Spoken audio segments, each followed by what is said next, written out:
Right here we have guanine, cytosine, adenine, and thymine, and their RNA differences, except for uracil, which is the RNA version of thymine.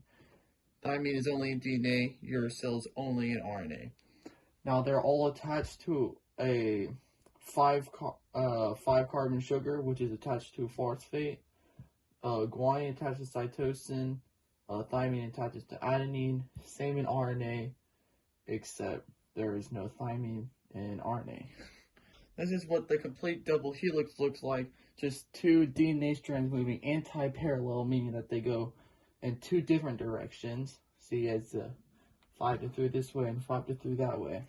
And then when it replicates, it starts at these 2 points of replication, which will more or less just separate and form a replication bubble, which is where all the replication begins.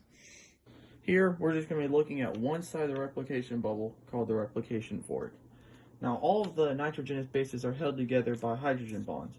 So this protein called a helicase comes through and breaks all of the hydrogen bonds and keeps them from, and just separates them. Now, hydrogen bonds are very easy to break and also really easy to reform.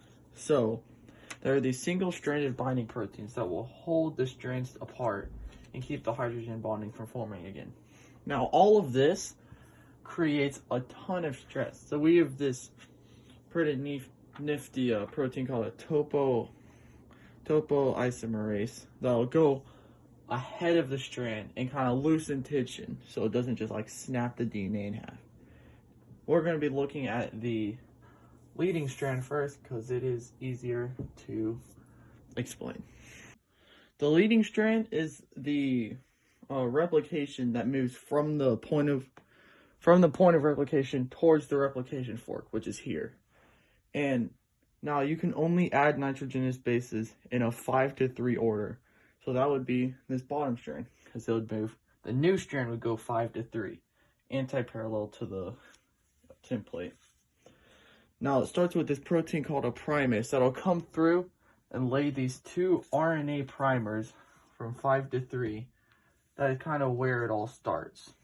Then this DNA called a DNA polymerase 3 will come through and lay out just continuously towards the point of replication all the next nitrogenous bases.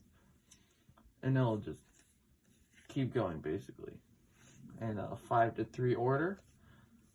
Then we have this other protein called a DNA polymerase 3 that'll basically come through and replace the RNA primers with DNA nitrogenous bases. Now the RNA primers that were just replaced are separated from the strand that was just made. So this protein called a ligase will come through and form a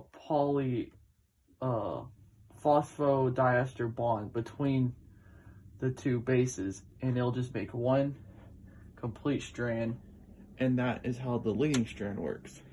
As you might have noticed, the 5 to 3 moves away from the replication fork, but it still has to move towards the replication fork and along the 5 to 3. So the cell does this to compensate on the lagging strand. The primase will come and place the RNA primers. The DNA polymerase 3 will place the nucleotides just continuously towards the point of replication this time. And then the primase will come back even further towards the replication fork, place the primers, and then the DNA polymerase 3 will place the DNA nucleotides. Now right here, we have 2 Okazaki fragments, which is just each of the little parts of the RNA and DNA nucleotides. Then the DNA polymerase 3 will come through and replace the RNA primers 5 to 3, like always 5 to 3, because it cannot be added to the phosphate group. Then the DNA polymerase 1 will come through and replace these primers. Then the ligase will come through and form phosphodiester bonds between all the little fragments in it. then that has a new double helix on the lightning strand.